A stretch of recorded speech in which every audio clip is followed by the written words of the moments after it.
dinde de Noël, épisode 1. Venez découvrir ma recette. Là, c'est ma recette de dinde farcie. Chacun à tour de rôle, on va s'offrir une dinde de Noël. Là, j'en offre une à Chris, une spéciale sur mesure pour Chris. Chris, est-ce que t'es chaud pour tout ça? Bah moi, je sais que t'es un fin cuisinier déjà, donc je sais que je vais me régaler. Là, je pense que tu m'as réservé une dinde de compétition. On va savourer ça comme un mets délicat et rare de fête, voilà. Eh bien, je te présente ma dinde de Noël. Est-ce que tu le reconnais?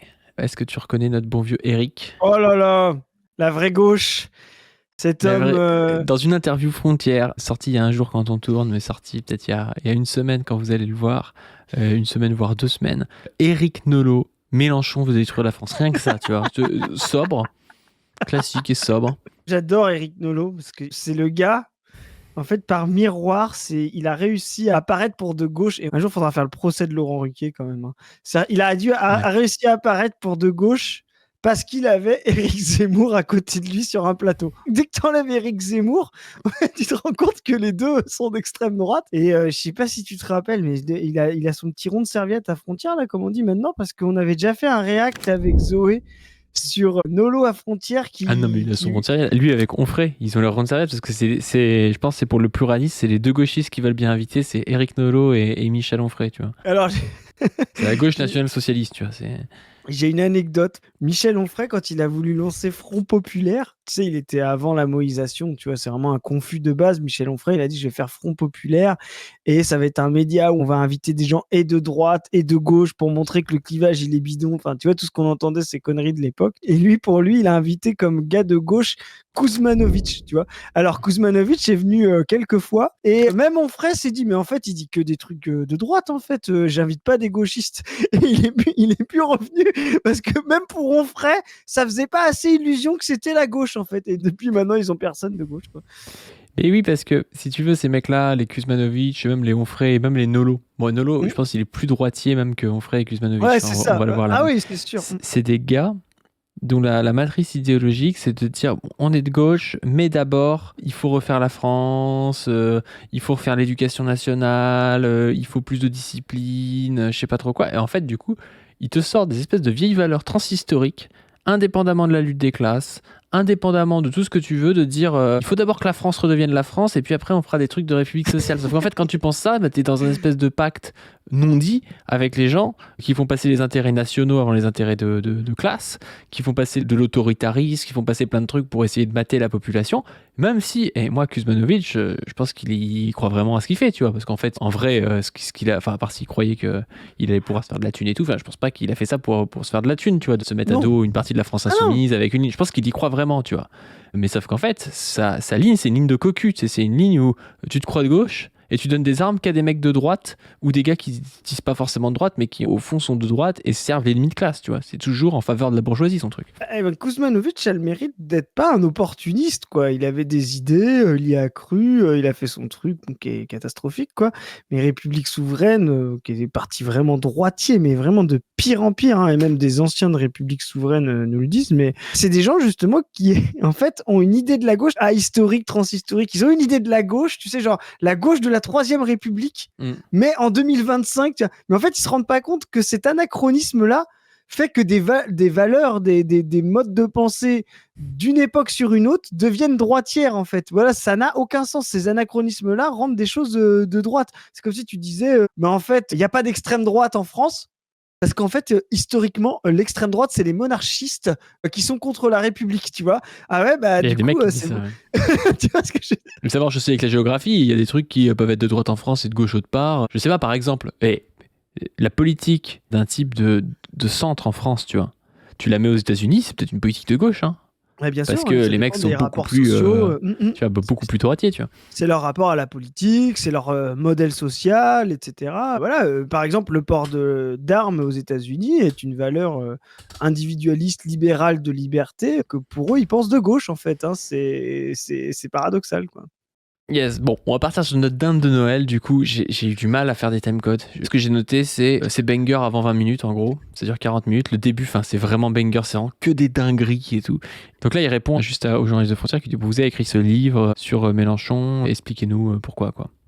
Et j'ai beaucoup aimé votre définition, elle me paraît très juste, un livre d'alerte. Je me considère avec ce livre comme un lanceur d'alerte. Il y a en effet un parti politique officiel qui a pignon sur. Déjà, le mec se prend pour Julian Assange. Genre, il a écrit un livre sur Mélenchon, ce que font l'immense majorité des chaînes de radio, des chaînes de télé. Tu sais, le gars, c'est Léa Salamé, tu vois, et il pense que c'est Julian Assange, c'est un dissident, tu vois. Taper sur Mélenchon, c'est tellement pas à la mode, c'est sûr. Tu es réellement en fou rire, mais il y a 2 trucs, ce que tu dis, ce qu'il raconte, et la façon dont il crispe les yeux comme ça, genre, je le dis avec... tu sais, genre, on dirait qu'il dit, je sais que peut-être mes jours sont en danger à faire ça. Non, mais le mec, il se sent Solzhenitsyn, là. Hein. Il surjoue le truc. C'est comme si tu arrives en 2001 et tu dis, je suis menacé parce que j'ai écrit un livre sur Jean-Marie Le Pen. Et effectivement, toute la classe médiatique et politique sont pro Jean-Marie Le Pen. Et j'ai écrit un livre sur lui. Je suis un lanceur d'alerte. Mais vraiment, Je te dis, mais l'interview, elle est hilarante, quoi. J'étais mort de rire. C'est pour ça que ça fait une bonne note de Noël. C'est vraiment, en fait, on laisserait parler, tu vois, on prendrait 20 minutes, on le mettrait sur la chaîne sans avoir à parler au-dessus. Les gens déjà verraient que c'est bidon, ils seraient morts de rire. Il y a des élus qui se présentent à la présidentielle, qui ne fait pas mystère de vouloir se présenter à la prochaine sous les traits de Jean-Luc Mélenchon, qui a décidé de détruire notre République, notre pays et notre civilisation. Et notre civilisation, genre, je ne sais pas comment ça se fait qu'il pourrait décrire la République, la France, la civilisation, le peuple. L'univers, la galaxie. Tu sais, en vrai de vrai, Mélenchon, il a un programme... Il a presque un programme mou, tu vois. En vrai, il est meilleur dans ce qu'il est que dans son programme. Le programme de Mélenchon, sincèrement, il va pas détruire grand-chose. Hein. Il va donner une bouffée d'air frais à des gens, tu vois, mais il va même pas changer les rapports sociaux profondément. Hein. Mais même Geoffroy Roux de Bézieux, l'ancien président du MEDEF, avait dit non, mais ce sera pas la fin du monde, il y aura de la négo, etc. Enfin, vraiment, il avait donné cette carte-là. Ce qui me fait rire, c'est qu'on est à 1 minute, je sais pas combien. J'imagine le journaliste de Frontières en sueur en se disant ah ouais. Commence comme ça, mais est-ce qu'il garde des balles pour les 45 minutes d'interview, quoi? C'est n'importe quoi. La France ne disparaîtra pas, mais elle sera remplacée par une France dont nous ne voulons pas. Écoutez, moi j'observe qu'il y a 2 dangers principaux intérieurs qui menacent la France, c'est l'islamisme et le narcotrafic, et un danger extérieur principal, c'est la Russie. Et là, c'est intéressant parce qu'on voit que la droite, qui à un moment donné était beaucoup plus pro-russe, machin et tout, là, il est vraiment sur les fondamentaux de la réaction, mais tout en assumant une sorte d'impérialisme atlantiste. C'est fait vraiment de dire, et les Arabes, ça nous casse les couilles. Bon, il met le narcotrafic dedans, mais souvent dans le narcotrafic, c'est un peu les Arabes aussi. Et la Russie, tu vois. Et c'est vraiment ça qu'ils vont marteler à JLM pendant la campagne, c'est vous êtes pro-arabe et vous êtes pro-russe, tu vois. Pourquoi il fait ça? C'est marrant. C'est parce qu'en fait, c'est le seul truc où il y a encore des gens de gauche qui sont anti-Poutine, tu vois, sur lequel il peut apparaître de gauche, parce que s'il est anti-islam et pro-russe, en fait, il se retrouve exactement pareil qu'Éric Zemmour. Donc, dans leur petit secteur de marché, genre lui et son copain là, qui se divisent les médias là-dessus, en fait, il faut bien qu'ils se différencient sur une ligne de gauche. Et apparaître anti-Poutine, c'est Glucksmann, c'est Jadot, tu vois, c'est des cinglés comme ça. Ouais, mais je pense que ça le rapproche de la droite Retailleau. Moi, je le vois plus sur une ligne de droite classique. Retailleau est peut-être moins, et effectivement, atlantiste et tout, mais je pense qu'il va moins ouvrir sa gueule là-dessus. Tu vois, il va moins ouvrir sa gueule sur l'anti-Poutine que Glucksmann. Tu vois, même si à la fin il s'aligne, hein, tu vois, sur l'atlantisme, tout ça c'est des atlantistes. Mais le fait de vraiment citer ça comme la menace, moi je ne crois pas du tout. Hein, tu vois, rien que l'idée même de dire Poutine est une menace. Poutine est une menace pour l'Ukraine. Ça c'est les atlantistes et tout. Mais Poutine est une menace pour la France. Ça c'est vraiment le discours de la gauche atlantiste, de Glucksmann, de Jadot, des va-t-en-guerre. Des mecs qui disent si on l'arrête pas, il s'arrêtera jamais. Après, ce sera les pays baltes. Après, ce sera la Pologne. Après, ce sera l'Allemagne. Bon, déjà, voilà. Et après, ce sera la France, quoi. Non, mais vraiment, mais c'est n'importe quoi de A à Z. Et ce qui est très intéressant, c'est que ça lui permet, je pense, de réapparaître encore comme quelqu'un de gauche et de dire, regardez, je suis pas 100% aligné avec mon copain Éric Zemmour. Ok, sur les Arabes et les musulmans, on est d'accord. Mais sur les Russes, on a des petits débats quand on est rendu au fromage et au café, quoi. C'est marrant, ouais. Tu fais pas la même analyse que moi. Moi, je suis en partie d'accord avec toi, mais je pense aussi qu'aujourd'hui, la droite est en train de prendre son tournant, vu qu'elle va peut-être prendre le pouvoir, de prendre un tournant pro-atlantiste plus clair pour donner des gages aussi, tu vois. Et donc, ne peut pas apparaître comme étant 100% pro-Poutine comme l'a été, tu sais, le RN, tu vois. Même si le RN, lui, il est toujours, mais il est pas au RN. Nolo, c'est trop à gauche pour lui. C'est ça. Tu vois ce que je veux dire? Ils essaient aussi de donner des gages pour dire si on gouverne, ok, on va taper sur les Arabes, mais on s'alliera jamais avec Poutine, tu vois. Ouais. Enfin, moi, je le vois aussi en partie comme ça. Oui, non, mais il y a entre les deux. Mais tu vois, ça lui permet, lui qui se fait passer pour la vraie gauche, tu vois, ça leur donne aussi ce truc-là. Parce qu'il y a encore des gens de gauche pour défendre cette vision de Poutine va nous rouler dessus, quoi. Usul, par exemple. J'observe que les trois ont le soutien plus ou moins direct de la France insoumise. La France insoumise soutient le narcotrafic, soutient l'islamisme et Poutine. Tu vois. Regarde le gars on croirait Jean Dujardin qui surjoue un gars Robert sur De Niro, talking to me, tu sais, il est comme ça. Mais ce qui est trop marrant, c'est qu'en fait, on vient de faire toute une théorie sur pourquoi il citait ça, alors qu'en fait, c'est juste, il a dit, alors, quels sont les pires trucs qu'on peut reprocher à la France insoumise? Et du coup, je vais me polariser contre ça. Ah ouais, on a accusé Mélenchon d'être pro-russe, on a accusé d'être islamiste, laxiste, pro-drogue. Bon, bah voilà, je suis contre tout ça, tu vois. Le narcotrafic, dès qu'il est question de répression, vous avez les huiles de LFI qui viennent dire non, il faut faire de la prévention, non, la répression ne sert à rien. Bon. Quand on parle pas de répression, c'est pas de rien faire. Jusqu'à preuve du contraire, la prohibition, ça a pas trop marché, tu vois. La prohibition ne marche sur aucun des sujets. Bah, vraiment, l'exemple même, c'est la prohibition de l'alcool dans les années 20. C'est toujours du puritanisme, la prohibition. On peut en parler sur les substances neuroactives. Vous aviez fait une super émission là avec Zoé Dubus, je me rappelle, toi et Ouais, allez la Zoé voir. et toi. La prohibition n'a pas marché aux États-Unis par le puritanisme américain sur l'alcool. La prohibition ne marche pas sur le travail du sexe. Enfin, toutes ces logiques-là, en fait, de prohibitionnisme et de répression des acteurs, en fait, qui fournissent ces services-là ou ces marchandises-là ne servent à rien si ce n'est violenter, criminaliser des gens. Par contre, il faut soit détruire des conditions d'exercice de ce genre de choses. Il y a des gens qui sont contraints par des conditions matérielles d'exercer des choses que les puritains voudraient prohiber. Et puis, il y a des choses qui devraient être encadrées par l'État, effectivement, pour empêcher les mafias, pour empêcher les réseaux criminels et pour permettre aux gens, justement, de consommer des choses avec modération. C'est exactement la même chose que pour l'alcool. Plus personne aujourd'hui n'oserait vouloir interdire l'alcool, tu vois, personne n'oserait faire ça, ni dire on arrête toutes les campagnes de prévention, les trucs avec modération, on libéralise. Ah, peut-être Louis Sarkozy serait là-dessus, genre Ouais. pas d'étiquette, tu vois, voilà, sur le tabac et voilà, et l'alcool. Donc, il faut qu'on arrive à des trucs où ce soit la même chose pour le cannabis, etc. Et en même temps sécuriser les consommateurs et en même temps détruire les mafias. C'est le programme de toute politique de gauche. C'est pareil sur toutes les logiques où il y a des puritains qui veulent faire de la prohibition. Ouais, et puis tu sais, il y a aussi quelque chose, c'est que sur la consommation, la différence, je trouve, entre des consommations qui peuvent être contrôlées et puis des consommations où on aurait tendance à perdre le contrôle, c'est aussi tout un tas de choses qui sont en dehors du sujet des psychoactifs, qui sont des sujets très sociaux. Le fait, par exemple, d'avoir une intégration sociale, alors beaucoup par le travail, mais c'est pas forcément obligé d'être pensé par le travail, mais si tu veux, quand le lendemain, tu sais que tu vas avoir telle activité, je sais pas si le lendemain, tu sais que tu dois aller au travail, mais ça pourrait être même aller faire une randonnée ou je sais pas trop quoi. La veille, tu vas peut-être avoir une consommation qui va être, parce que tu te projettes dans l'avenir, tu as une capacité de projection, on en parle souvent, une consommation plus maîtrisée, tu vois. Et moi, je vois beaucoup de gens qui ont des problématiques addictives et qui ont du mal à s'en sortir, et ils sont mis à consommer comment? Ils sont mis à consommer dans des périodes où ils étaient un peu désociabilisés, souvent où ils avaient perdu leur travail, et puis c'est un cercle vicieux parce que tu commences à perdre ton travail, et en fait, bon, tu picolais déjà un peu avant, mais comme tu perds ton travail, peut-être aussi un peu à cause de l'alcool, tu vois, mais tu perds ton travail, tu te mets à repicoler encore plus, et comme tu picoles encore plus, du coup, tu perds à moitié ta famille, puis tu perds ton permis, et puis des choses comme ça, tu vois. Et il y a des cercles vicieux comme ça qui s'installent, et pour lutter contre ça, il faut lutter sur l'enjeu d'un travail pour tous, sur l'enjeu d'un logement pour tous, sur l'enjeu de comment est-ce qu'on fait pour que les gens soient le plus intégrés à la société, mais d'un point de vue plaisant pour eux, on va dire, quoi. Et tout ça, c'est des choses qui sont pensées qu'à gauche, c'est pas des choses qui sont pensées à droite, parce que eux, justement, dans leur truc punitif, il faudrait presque, dès que tu as quelqu'un qui est addict, le foutre au banc de la société, mais en fait, c'est la pire des choses si tu veux faire en sorte que les gens, justement, aient des consommations maîtrisées, quoi. Ouais, je suis complètement d'accord. En plus, c'est une politique de feignant, la répression et la prohibition. C'est une politique qui se pose jamais la question de pourquoi ces consommations existent. Est-ce qu'elles ont du sens? Si elles sont vraiment purement destructives, comment on fait en sorte que les conditions de leur existence disparaissent? Mais tu vois, c'est vraiment la politique de feignant, de puritain qui a existé avec la prohibition de l'alcool.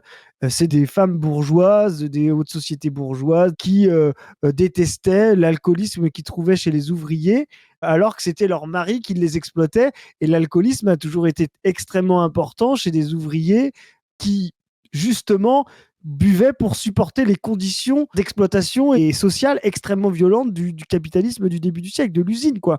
Et donc, non, c'était plus simple de réprimer moralement, individuellement et de faire de la prohibition que d'essayer de comprendre ce qui mobilisait les gens à boire et de détruire ces conditions-là. En réalité, je vois que le nom de LFI est associé à tous les dangers qui me menacent, et plus fondamentalement, c'est un projet révolutionnaire, celui de LFI, et comme tous les projets révolutionnaires, c'est basé sur la volonté de faire table rase et de repartir à zéro, c'est-à-dire de remplacer, alors de promouvoir un homme nouveau. L'homme nouveau. Mais ce mec, on croirait un simulateur de propos anti-LFI, de bas étage. C'est pire, on dirait vraiment une compile, une IA de tous les trucs anti-gauche depuis 20 ans, de tous les trucs d'extrême droite. L'homme depuis 100 ans, l'homme nouveau, table rase. Vraiment, on dirait, mais pas depuis 100 ans, même depuis 300 ans. On a la matrice réactionnaire chimiquement pure chez Nolo, l'anti-révolution française, qu'on trouve vraiment chez tous les réacs de la fin du 18e, du 19e, de François Furet, tu sais, cet historien anti-révolution française, c'est la matrice de l'homme nouveau. On va en parler après de la révolution française, enfin, il le met dans le truc. Tout ça est bidon de A à Z, c'est vraiment des phrases toutes faites. Moi, j'ai une anecdote à ce sujet. Vous savez tous que la ville de Dresde a été rayée de la carte par... ces gentils Américains qui sont des sauveurs, qui rasent des villes à base de bombardements ou à base de bombes atomiques, mais qui sont les gentils de l'histoire. Donc Dresde a été rasée de l'histoire, et Dresde était une ville avec un patrimoine architectural très important, c'était une ville très bourgeoise au XVIIe, au XVIIIe, et donc avait un très beau patrimoine historique et architectural, et elle a été rasée par les Américains. Il faut aller voir Dresde, hein. Tout a été reconstruit à l'identique. Les bâtiments bourgeois de l'époque ont été reconstruits à l'identique, pierre par pierre, par les communistes de RDA, car Dresde était en RDA. Si aujourd'hui vous allez dans le centre-ville de Dresde, il n'y a que des monuments qui vous paraissent avoir 300-400 ans. Ils n'ont que 40-50 ans. Ils ont été reproduits à l'identique par des communistes. Voilà ce que c'est, cette fausse image de gens qui, soi-disant, voudraient faire table rase du passé, etc. Les communistes avaient cette vision de l'histoire, de l'homme en marche qui crée sa propre histoire et qui est capable de refabriquer son histoire, et ils ont reproduit à l'identique Dresde la bourgeoise avec les travailleurs communistes, justement pour s'inscrire dans la durée de l'histoire et de s'inscrire dans la civilisation. Donc toute cette connerie-là éclate devant la réalité du glorieux communisme. L'homme nouveau, dans le langage de Mélenchon, c'est l'homme créolisé. Ça a été le projet du stalinisme, de l'hitlérisme, du maoïsme. Créer un homme nouveau, créer un pays nouveau. Je ne savais pas qu'il y avait un marxisme, léninisme, stalinisme, hitléro-maoïste, tu vois, mais dans la tête de Nolo, tout ça, c'est pareil, c'est la révolution. Alors, je m'attarde un peu sur l'homme nouveau. Vous avez vu que, quand même, M. Mélenchon a osé dire que le principal problème de la France actuelle, c'était les Français de souche. Bon, voilà. Donc, créer un pays nouveau... Mais quand est-ce qu'il a jamais dit ça? C'est genre, c'est vraiment les trucs de déformation de CNews et Frontières. Je pense qu'il fait référence au truc, tu sais, quand il avait dit que lui, quand il était arrivé en France, il avait vu des gens qui picolaient, tu sais, je sais pas si tu te rappelles, dans la campagne, alors qu'il n'avait pas vu ça au Maghreb et tout. L'autre, il en déduit, le problème en France, c'est les Français de souche, quoi. D'où Mélenchon, il utilise le terme français de souche, tu sais. Ouais, c'est ça. Mais franchement, c'est une dinguerie, hein. Monsieur Mélenchon a parlé avec un grand mépris des traditions françaises, je regrette. La France est un pays de tradition, je suis attaché à beaucoup d'entre elles. Et donc il faut créer un ordre nouveau. Remarquez, j'ai remonté au stalinisme, au maoïsme et à l'hitlérisme. J'aurais pu également remonter à la Révolution française, version plutôt 1793. Ce sont des gens qui sont fascinés par la violence politique chez LFI et qui veulent créer un ordre nouveau. Classico. Et le gars, c'est un exemple même de réactionnaire. Vraiment de remettre en question la Révolution française et spécialement 1793, tu vois, c'est vraiment de célébrer 1789, les feuillants, la partie la plus bourgeoise de tous les temps. Et justement, quand l'égalité arrive sur le devant de la scène, on la déteste. Et je rappelle que ce qu'on attribue à Robespierre, la terreur, n'est pas attribué à Robespierre. Je rappelle que la terreur, c'est à peu près 17 000 condamnations et 17 000 morts sur plusieurs mois. Les massacres de la Commune, la répression de la Commune par les Versaillais, c'est 20 000 morts en 3 jours, hein. Donc je sais bien que les réactionnaires ont les yeux secs pour ça, mais on n'est pas du tout sur les mêmes proportions. Un homme nouveau comme le voulaient les révolutionnaires de 1793. Bon, tout ça, je le combats, et je le combats d'autant plus que les rappels historiques que je viens de faire montrent que nous savons exactement où ils veulent nous mener et où exactement nous ne voulons pas qu'ils nous mènent. Mais où ? Où va-t-on? Dans l'abîme de l'homme nouveau. C'est ça que nous vend Nolo, quoi. Ouais, la destruction de la civilisation. Ni plus ni moins. C'était pas une question qui a été nécessairement préparée. Néanmoins, ce que vous dites est pertinent pour un cas très spécifique de l'actualité, puisqu'il y a eu également certaines déclarations sur le régime chinois. Sur le PCC, il y a eu des propos extrêmement choquants. Et récemment, c'était Aurélien Taché qui, justement, s'exprimait sur Taïwan en disant l'identité taïwanaise n'existe pas. Et finalement, le régime chinois a toute la mainmise disponible sur, cette petite île. Est-ce que c'est quelque chose qui vous a surpris venant de lui ? Gloire aux camarades Taché de rappeler que cette île est aujourd'hui détenue par des impérialistes issus de Chiang Kai-shek, voilà, et que le glorieux régime chinois du PCC va la libérer bientôt. Non, mais c'est n'importe quoi, parce que si tu veux, les mecs, ils posent des questions. C'est comme mettre un voile quand t'es un adulte puissé vacciné, ce serait une honte, une preuve de séparatisme. Par contre, les Taïwanais qui eux-mêmes sont pour le principe d'une seule Chine, Taïwan n'est pas contre le principe d'une seule Chine qui C'est ça. fait que la Chine et Taïwan est un seul pays, devraient être séparatistes. Tu vois. Enfin, tu vois bien qu'en fait, quand les intérêts suprémacistes vont dans leur sens, ils sont pour des communautarismes, des séparatistes, des trucs comme ça. Et puis quand ça va pas dans leur sens, par contre, ils le sont plus du tout. Tu vois. Mais ce qui est marrant, c'est que j'en profite pour faire une petite digression sur la Chine, le PCC et Taïwan.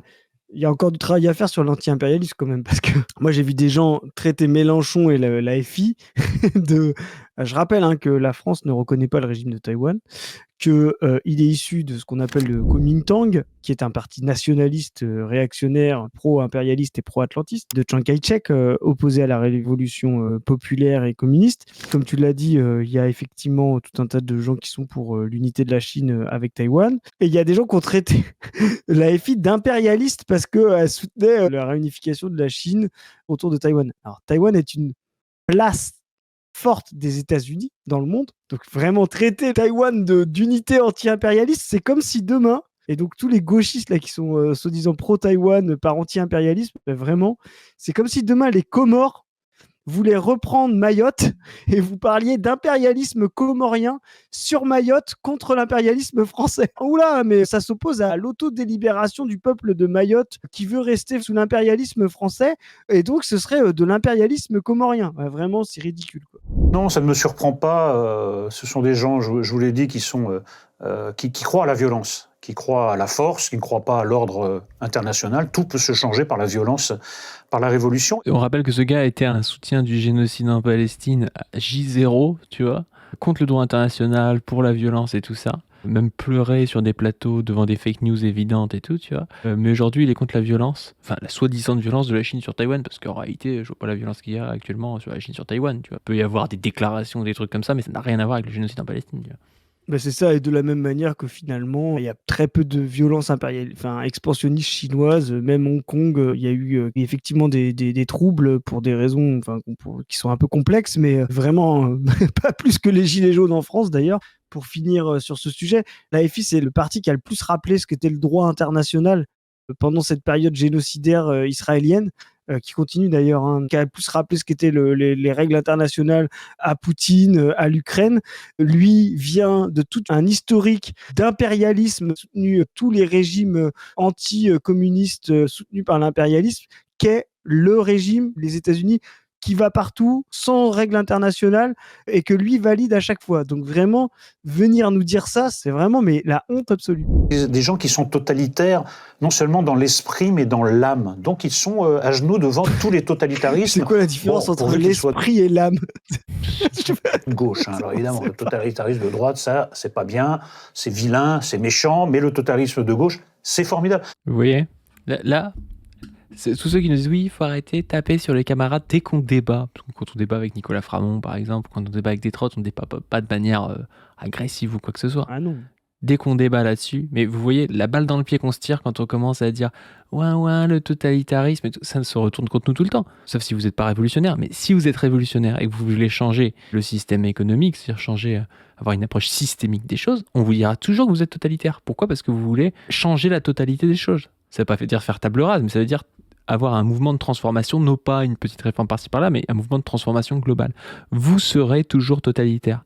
Donc commencez à dire oui, mais moi, regardez, comme je critique Staline et le totalitarisme, je me ferai pas prendre, vous vous ferez prendre aussi en fait. Oui. Vous vous ferez prendre aussi et vous êtes en train de donner du gaz au truc qui va vous prendre. Donc arrêtez de courber le dos sur le totalitarisme, soi-disant je sais pas quoi, la Chine et tout, ou sur l'URSS ou Cuba ou ce que vous voulez, et commencez à avoir une approche qui doit être une approche critique, ça doit pas être une approche qui est acritique, ça doit être une approche critique, mais une approche aussi de connaissance de ce qui s'est passé dans l'histoire du mouvement ouvrier, et aussi de rappeler que notre histoire, elle est glorieuse. Quand tu la rapportes à l'histoire du XXe siècle, les pays socialistes ont été les pays les plus progressistes du XXe siècle, point à la ligne, et ont porté un mouvement de libération des peuples et de communisme, ce que n'ont pas fait les autres peuples qui étaient enfermés dans des logiques coloniales, qui ont donné 2 guerres mondiales, qui ont même bouffé jusqu'au nazisme, hein.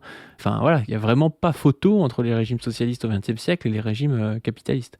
Donc arrêtez de faire cette critique complètement débile qui permet de ramener tout le monde, comme il le fait lui, à l'hitlérisme, de dire Staline égale Hitler, Mao égale Hitler, Mélenchon est contre Taïwan, donc Mélenchon égale Hitler. En gros, c'est ça. Et vous vous faites avoir quand vous commencez à dire qu'il a raison, que Nolo a raison sur le stalinisme, sur le maoïsme, sur Cuba, c'est peut-être par méconnaissance, mais vous vous tirez une balle dans le pied.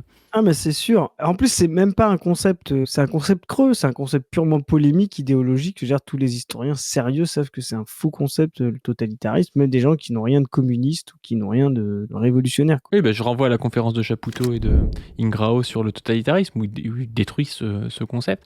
Et d'ailleurs, on voit bien que ça permet de condamner toute la gauche. C'est que son totalitarisme. Je veux dire, moi, je comprends qu'il y ait des gens qui soient anti-soviétiques, je sais pas quoi, même si je pense qu'ils ont tort, tu vois. Mais ça permet de condamner même la Révolution française. C'est-à-dire que même la Révolution française, Oui. ça va trop loin pour lui, tu vois. À la fin, le totalitarisme, ça prend toute pensée de gauche. Toute pensée de gauche finit totalitariste. Rousseau va être totalitaire. À la fin, on remonte jusqu'à Platon, tu vois. C'est ça, c'est l'objectif, effectivement. Et d'ailleurs, les gens qui ont vendu ça, c'est on l'a cité tout à l'heure, François Furet, qui sont des gens qui effectivement, ont donné les billes pour critiquer la dynamique égalitaire de la Révolution française. Des gens qui se sont agenouillés toute leur vie devant Mao, devant Pol Pot, devant Chavez, etc. Ça m'étonnerait que Mélenchon soit agenouillé devant Pol Pot, hein. Pol Pot, on rappelle, était soutenu par la CIA. Moi, je veux bien assumer tous les régimes communistes, mais Pol Pot n'est pas un régime communiste. Pol Pot est plutôt soutenu par les forces atlantistes pendant la guerre froide. C'est quelqu'un qui a mis en place des régimes anti-intellectualistes qui ressemblent plus aux fascistes qu'à autre chose. C'est vraiment catastrophique, en plus de faire croire que, quand même, Mélenchon, c'est plutôt un trot historiquement, donc faire croire qu'il est plutôt staliniste, plutôt maoïste, plutôt je sais pas quoi, c'est pas vrai en fait historiquement. Mélenchon n'est pas du camp qui a soutenu l'URSS ou quoi que ce soit, tu vois. Alors, un soutien critique si tu veux, mais c'était un trot quand même, tu vois. Donc c'est pas quelqu'un à qui on pourrait reprocher ça, tu vois. Mais bien sûr, ce que tu dis, c'est vrai. Les États-Unis étaient pro-Khmer au Cambodge, notamment justement parce que c'était un moyen de limiter, l'expansion de la Chine communiste en Asie. Donc enchaîner Mao, Pol Pot, Chavez, c'est déjà rien comprendre. C'est vraiment avoir aucune culture, mais Nolo n'a aucune culture et il raconte des trucs bêtes qu'il a vu je ne sais où, qui sortent de sa tête sans aucune confirmation, mais pour les gens de frontières, c'est suffisant. Regardez le cas du Venezuela. Là, dès qu'il y a une bavure policière ou prétendue telle, ils montent au créneau, mais au Venezuela, regardez comment ça se passe. On lâche les chars contre le peuple, il y a une dictature qui envoie les opposants en prison, la population a fui en... Sincèrement, je pense pas que le Venezuela soit plus anti-manifestation que la France, hein. Sur le plan mondial, les gens viennent chercher en France des techniques de gestion des manifestations. Et surtout que le Venezuela est justement manipulé par les restes de la bourgeoisie privée vénézuélienne par les États-Unis. Et en fait, ils n'arrivent pas à le faire tomber de l'intérieur. Le peuple, même Maduro, qui est une forme de sclérose post-Chavez, parce qu'effectivement, tout n'a pas été possible, notamment parce qu'il y a eu des énormes embargos. À chaque fois qu'il y a une révolution mondiale anticapitaliste dans ce monde, et encore plus anti-impérialiste, les États-Unis font en sorte qu'elle échoue. Et aujourd'hui, Maduro, oui, tombe dans une sclérose là-dessus, mais même ça empêche justement le peuple de se révolter contre Maduro, etc. Ça ne fonctionne pas exactement comme ils ont essayé depuis 60 ans avec Cuba. Ça ne fonctionne toujours pas. Et donc, ils sont obligés de faire venir des opérations extérieures. C'est ce qui se passe en ce moment. Le gars te parle du droit international, mais ce qu'il fait, ça permet de soutenir Trump qui va intervenir exactement. au Venezuela contre le droit international avec violence. Sans aucun mandat et sans aucune, légitimité humaniste, quoi. Voilà. Puis encore une fois, la question de la violence, c'est une fausse question. Réprimer une manifestation, ça veut tout et rien dire. Si tu as une manifestation progressiste ou une manifestation avec des néo-nazis dans la rue, moi je considère qu'il y a une sorte de répression qui n'est pas mauvaise, tu vois. Si tu réprimes des manifestations de gens qui sont néo-nazis, je vois pas le souci, tu vois. Et encore une fois, si on interprète ce qui se passe, il n'y a pas que des opposants de droite à Maduro, mais quand même, il y a énormément d'opposants qui sont boostés par les États-Unis et par la bourgeoisie vénézuélienne. Et je trouve une répression de ces manifestations plus légitime que la répression des Gilets jaunes par Macron, parce que je considère que les Gilets jaunes sont dans le mouvement progressiste, et les gens qui veulent faire tomber Maduro pour réinstaurer du libre-échange et piller le Venezuela sont plutôt réactionnaires. Ce qui n'empêche pas Maduro aussi d'avoir réprimé des opposants de gauche à lui, hein, c'est pas le souci, mais majoritairement, quand on parle de répression de manifestations, c'est des manifestations de droite. Hein.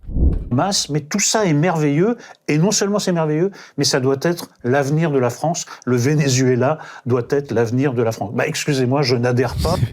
Pas qui a dit que le Venezuela devrait être l'avenir de la France. Mais ça, c'est des vieux trucs de 2017. D'ailleurs, Clémentine Autain était tombée dans le truc en disant que, en tombant dans le dénonciation de anti-Mélenchon, juste quand il est progressé beaucoup en 2012, on n'oubliera pas. Quelle dinde de compétition, en tout cas, ce Nolo. Je veux dire, là, on se régale pour les fêtes. Hein. Mais t'as vu cette dinguerie? Chaque bouchée est succulente. Allez, je te mets sur ta spécialité parce que vraiment, c'est un bingo critique de con de la gauche. Il explique comment Mélenchon est passé d'être un peu un second couteau du PS, selon lui, à ce qu'il est aujourd'hui.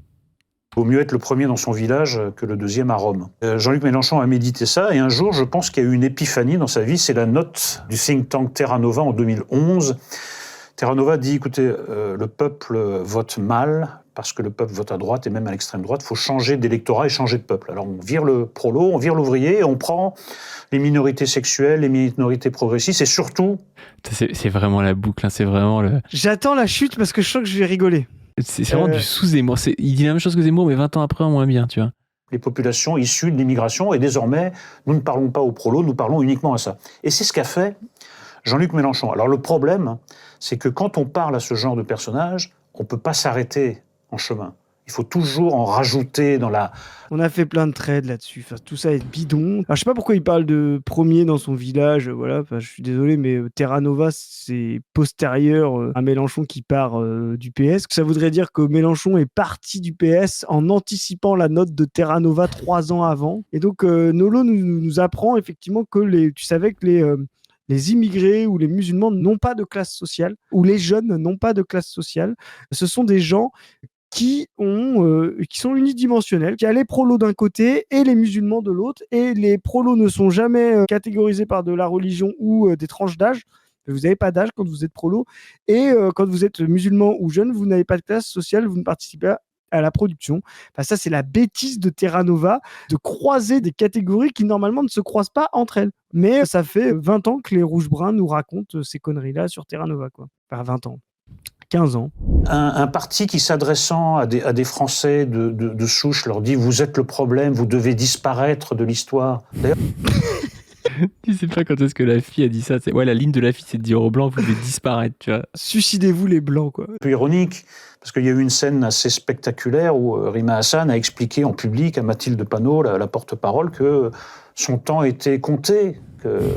Elle a dit le temps du porte-parole est terminé. Donc le message c'était les blancs doivent s'effacer, les racisés doivent prendre toute la place. Alors bon, pour l'instant ils peuvent pas dégager M. Mélenchon, mais c'est la prochaine étape. Les blancs doivent s'effacer, les racisés doivent prendre toute la place. Alors bon, pour l'instant ils peuvent pas dégager M. Mélenchon, mais c'est la prochaine étape.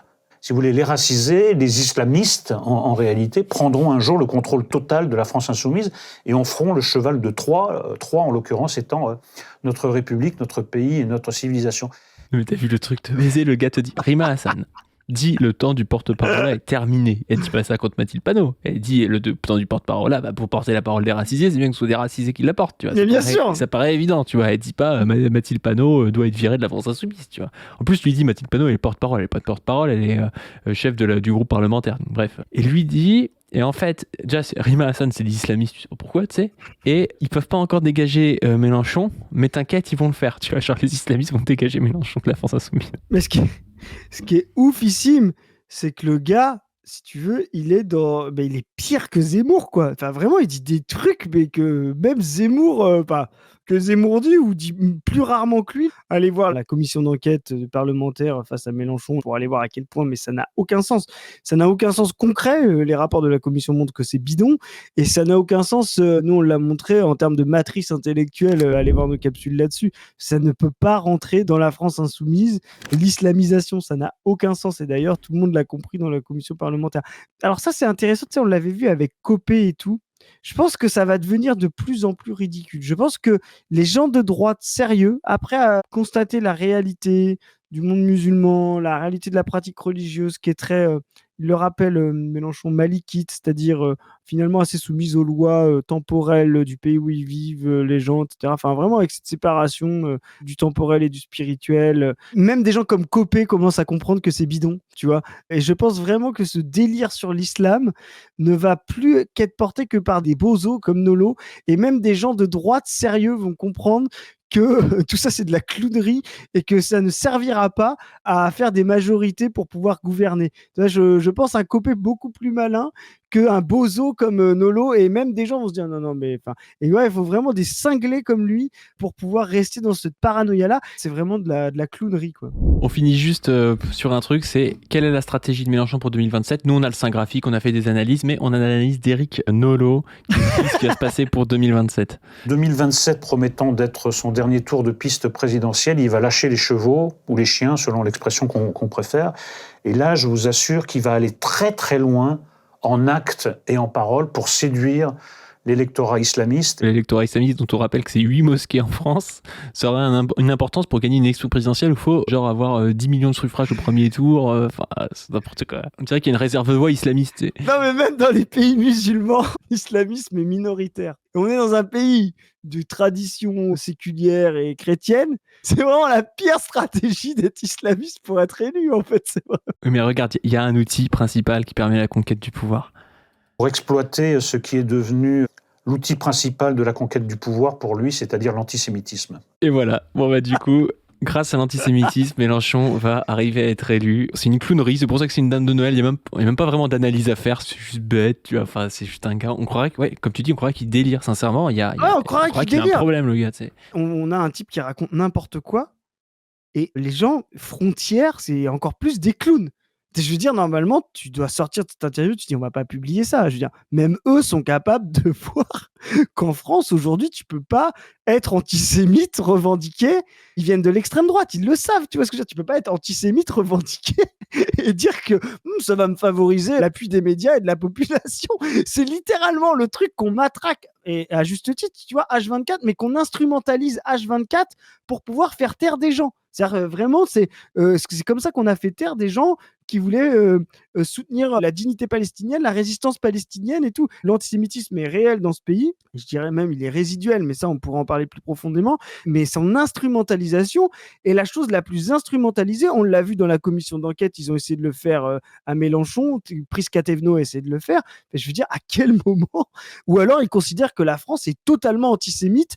Ben oui. Je rappelle que quand tu dis résiduel, c'est dans le même sens que Mélenchon, c'est-à-dire qu'il a été hégémonique à un moment donné, notamment avec l'affaire Dreyfus, dans les années 30 et tout ça, et aujourd'hui, il y a un résidu de cet antisémitisme qui reste un problème, mais qui n'est plus central dans les dynamiques de lutte politique, alors que l'islamophobie est devenue centrale aujourd'hui, tu vois. Exactement. Et on espère que l'islamophobie va devenir résiduelle dans quelques années, tu vois.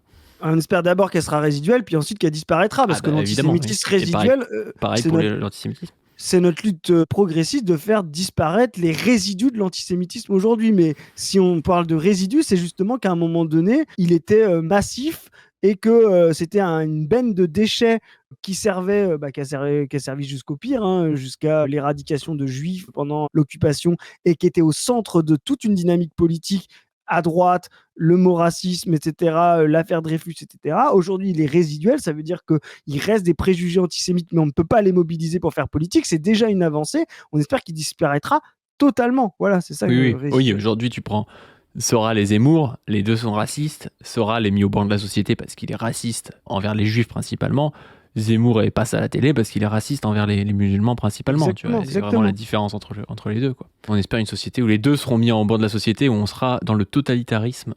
Les deux sont misogynes, et ça, par contre, ça les a jamais empêchés de passer à la télé. C'est pour c'est sûr.